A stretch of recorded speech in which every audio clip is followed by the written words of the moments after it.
Votre père a fini par, accepter votre homosexualité. Vous en avez parlé avec lui, bien avant qu'il ne meure d'un cancer en 2015? Non, j'en ai parlé, juste au moment où au moment de sa mort.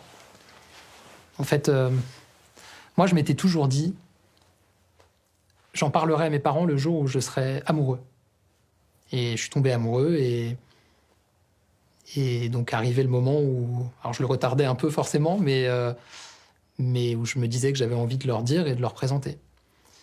Et je me souviens, on était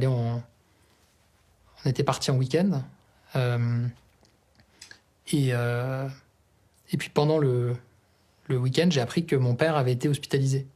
On lui a diagnostiqué un cancer foudroyant et en quelques jours, il est parti. Et on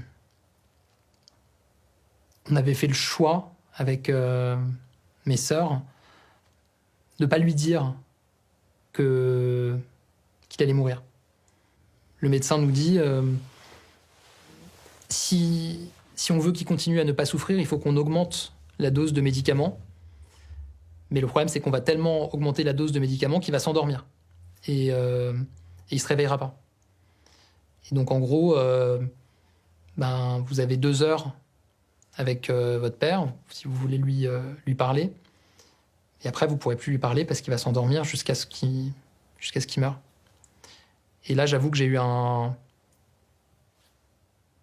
énorme dilemme. D'un côté, je me suis dit, il y a une forme de non-dit depuis des années parce que j'avais 26 ans et il l'avait compris. J'ai pas envie, qu'il parte avec ce non-dit entre nous. Et de l'autre, je me suis dit, j'étais terrifié à l'idée de sa réaction parce que je me suis dit, s'il réagit mal, ben, j'ai pas envie de passer ma vie avec ce souvenir des derniers moments avec mon père. J'avais ce dilemme terrible et puis ben, j'ai fini par me lancer.